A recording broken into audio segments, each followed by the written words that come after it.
पश्चिम बंगाल की पूर्व मुख्यमंत्री ममता बनर्जी की मुश्किलें कम होने का नाम नहीं ले रही है। सांसदों की बगावत के बाद अब उन्हें अपनी ही पार्टी के कोषाध्यक्ष अरूप विश्वास ने बड़ा झटका दिया है।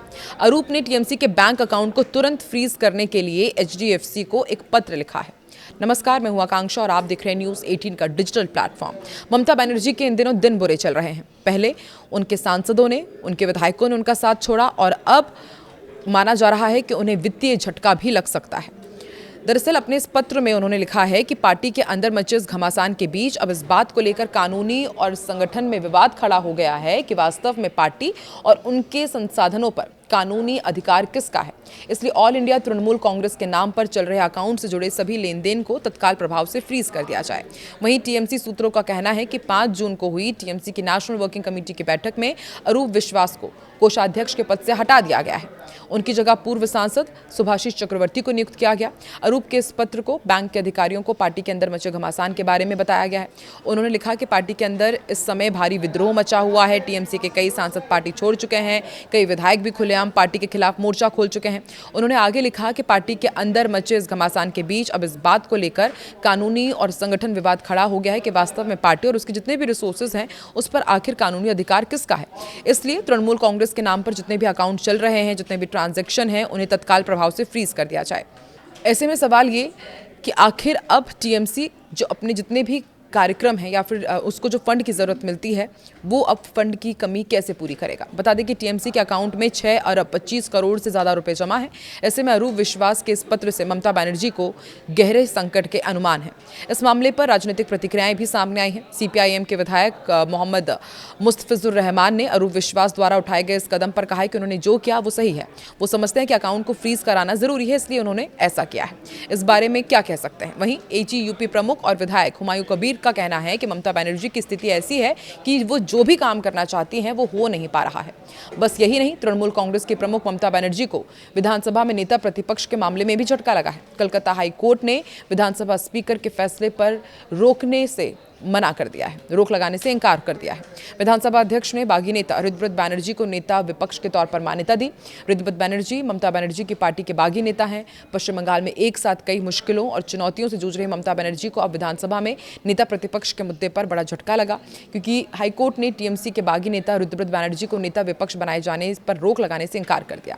उसके बाद शोभनदेव चट्टोपाध्याय को नेता विपक्ष बनाया गया था, लेकिन उनकी नियुक्ति में विधायकों के फर्जी दस्तखत के आरोप थे। इसके बाद पार्टी के विधायकों में बगावत देखी गई। उन्होंने ऋतुव्रत बैनर्जी को नेता चुना। ऋतुव्रत बैनर्जी को विधानसभा अध्यक्ष ने नेता विपक्ष मान लिया था।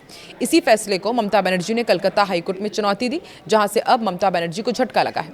जस्टिस कृष्णा राव ने इस मामले में कोई अंतरिम आदेश पारित करने से इनकार कर दिया, जिससे स्पीकर का फैसला अगली सुनवाई तक लागू रहेगा। याचिका में पश्चिम बंगाल विधानसभा स्पीकर द्वारा ऋतुव्रत बैनर्जी को विपक्ष का नेता मानने को चुनौती दी गई थी। टीएमसी प्रमुख ममता बनर्जी शोभनदेव चट्टोपाध्याय को इस पद के लिए चाहती थी। कोर्ट ने सभी पक्षों को अगली सुनवाई से पहले हलफनामे का आदान प्रदान पूरा करने के भी निर्देश दिए हैं।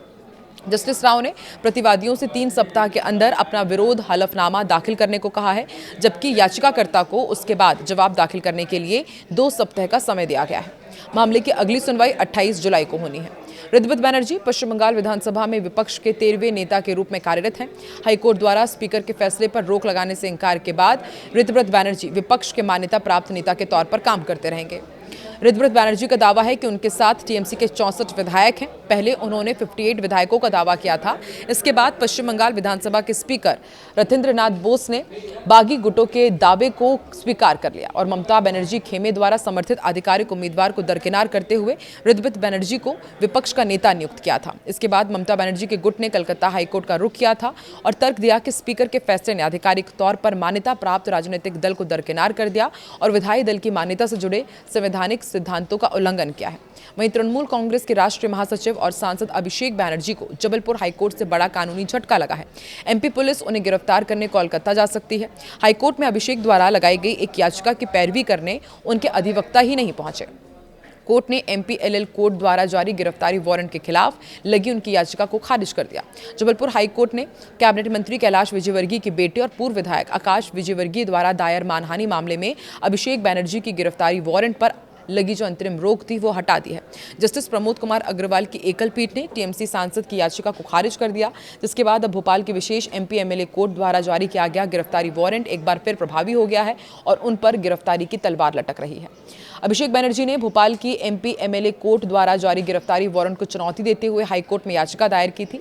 कोर्ट ने पहले में इस मामले में सुनवाई करते हुए इस वारंट में निष्पादन पर अंतरिम रोक लगा दी थी। बुधवार को जब इस मामले की अंतिम सुनवाई हुई तो याचिकाकर्ता अभिषेक बनर्जी की तरफ से पैरवी के लिए कोई भी वकील कोर्ट में मौजूद नहीं हुआ।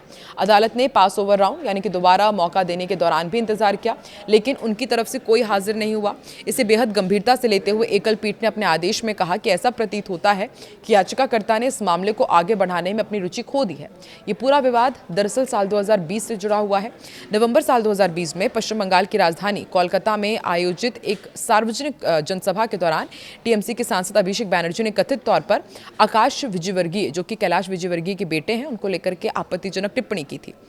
उन्हें गुंडा कहा था। भाजपा के पूर्व विधायक आकाश विजयवर्गीय ने इस बयान को अपनी सामाजिक प्रतिष्ठा के खिलाफ और बेहद अपमानजनक बताते हुए साल 2021 में भोपाल की विशेष एमपी एमएलए कोर्ट में मानहानि का केस दायर किया था और माना जा रहा है कि इस मामले में अभिषेक बनर्जी की गिरफ्तारी हो सकती है। तो एक तरफ ममता बनर्जी के ऊपर विपत्ति, अब उनके ऊपर हो सकता है कि आर्थिक संकट भी आ जाए, और दूसरी तरफ अभिषेक बनर्जी के ऊपर गिरफ्तारी की लटकती हुई तलवार।